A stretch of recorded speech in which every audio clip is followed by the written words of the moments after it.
Me siento muy contento de saludarles en el estudio de la Palabra de Dios que vamos a hacer en este día. Este día no nos acompañará nuestro pastor Dani Perla por sus múltiples ocupaciones, pero ya el día de mañana, con la ayuda de Dios, estará con nosotros para que podamos reflexionar sobre este tema, que es un tema impresionante. Recuerden que estamos en la quinta lección de nuestro folleto sobre el amor y la justicia de Dios, y esta quinta lección se titula La ira del amor divino. Y justamente hemos estado desmontando ya algunos mitos que se nos han colado en nuestro aparato conceptual y que nos ha dicho el Dios del Antiguo Testamento es diferente del Dios del Nuevo, la ira y el amor no pueden estar juntos. Y yo sé que todavía tenemos esos problemas. Incluso de repente uno puede leer algún comentario que dice, la ira es mala. Claro, la ira es mala cuando está mal enfocada, pero estamos aprendiendo que hay una ira justa, que tal vez la palabra ira nos cause problemas. Bueno, entonces vamos a hablar de indignación. Hay una indignación correcta y justa. El mismo Señor Jesús la presentó. Y cuando nosotros vemos una injusticia, debería en nosotros despertar una justa indignación, cuando es una injusticia.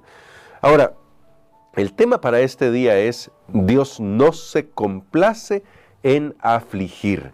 Así que vamos a orar pidiendo la dirección de nuestro Padre Celestial para aprender un poquito más sobre su carácter, que es perfecto y justo. Gracias, Padre bondadoso, por lo que hemos aprendido. Las lecciones que tú nos das sobre tu carácter en tu palabra, a veces nos ha costado aprenderlas porque hay mucho a nuestro alrededor que nos ha vendido una falsa idea de quién eres tú. Perdónanos cuando hacemos caso a esas voces. Ayúdanos con tu espíritu a escuchar tu palabra para conocerte mejor en el nombre de Jesús. Amén.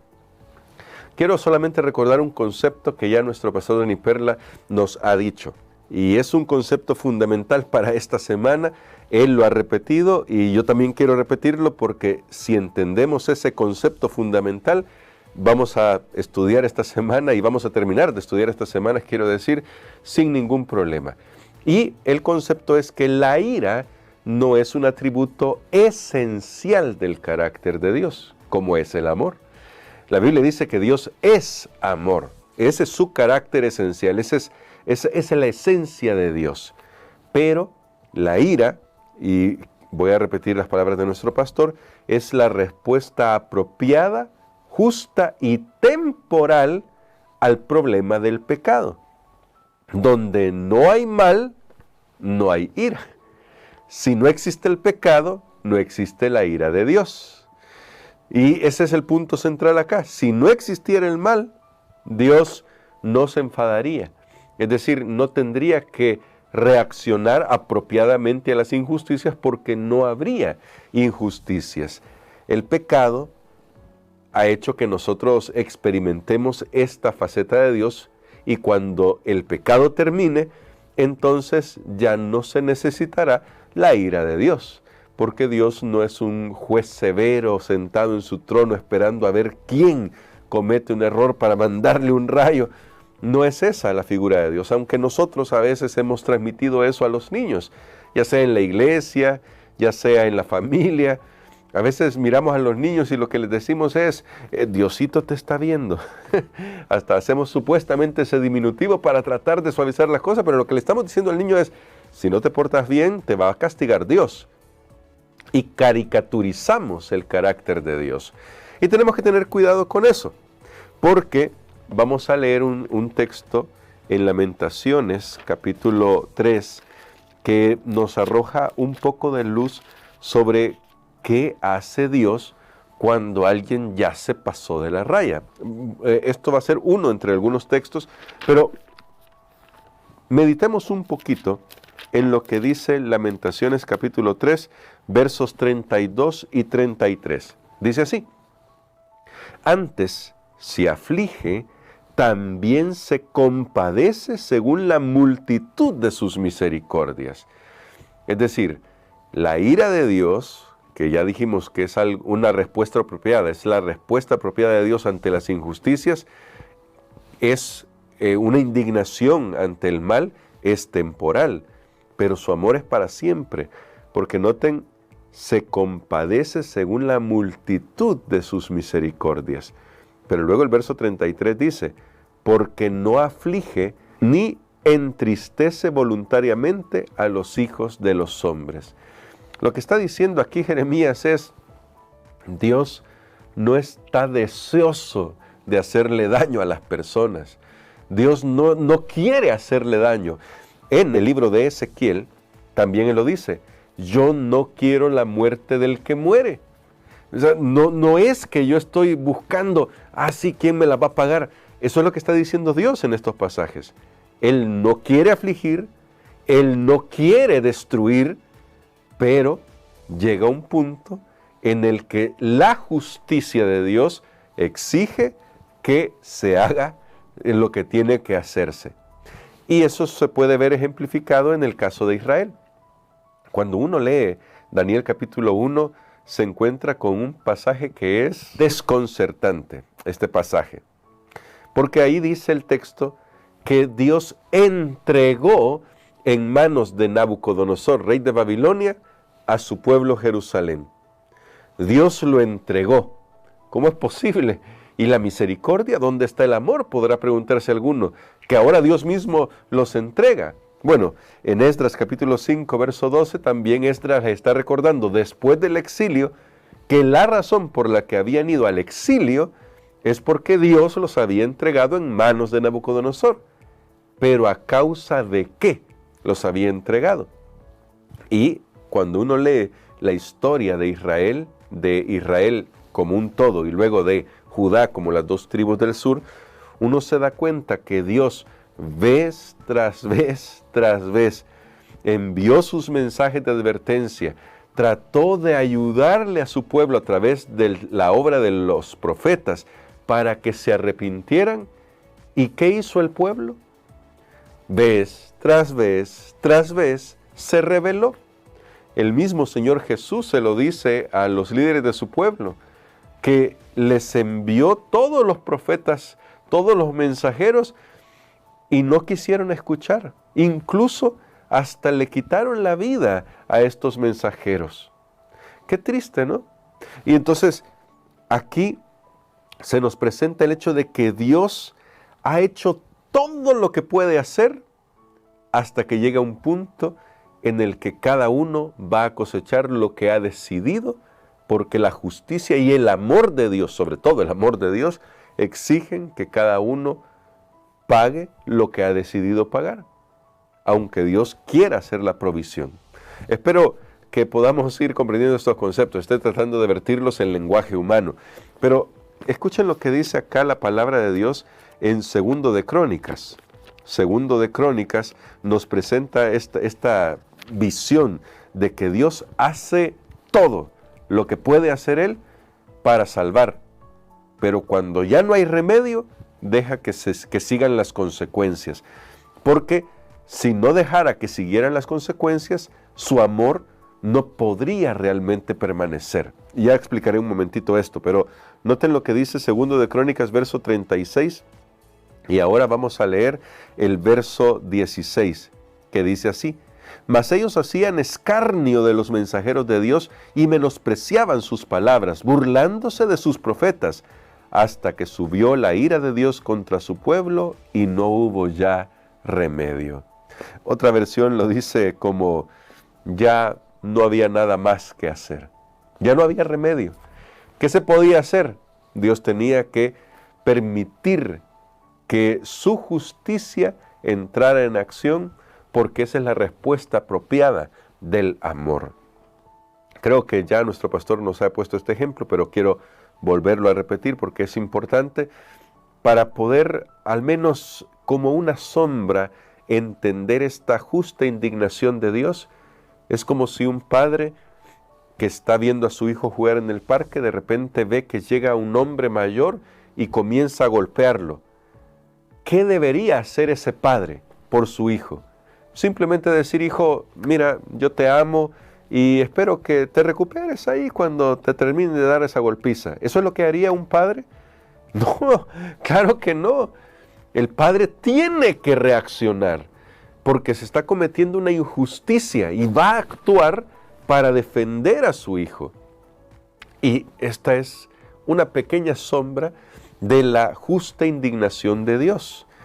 No es que Dios se complace en dañar, en destruir, sino que simplemente permite que se coseche lo que se ha sembrado. En su infinito amor no va a quitarle esa prerrogativa al ser humano que le dio, la libertad de elegir lo que quiere para sí, aun que vaya en contra de su voluntad. Pero también aquí vemos un principio.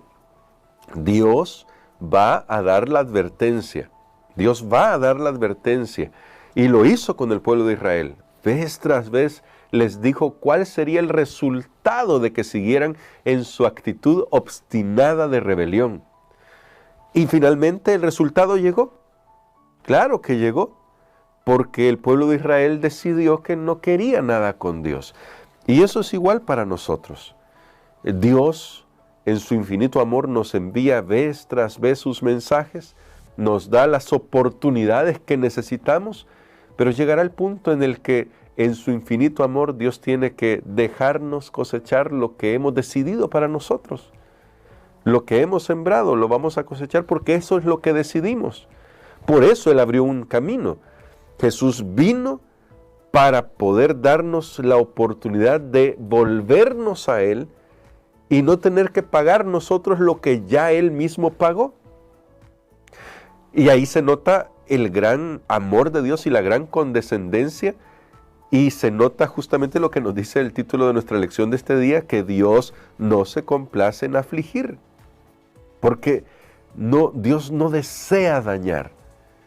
Por eso abrió ese camino en Jesús, y Jesús pagó el precio de la ira de Dios para que nadie más lo tenga que pagar.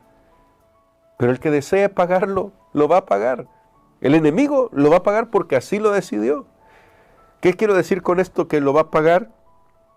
Que la ira de Dios contra el mal culminará con la erradicación del mal.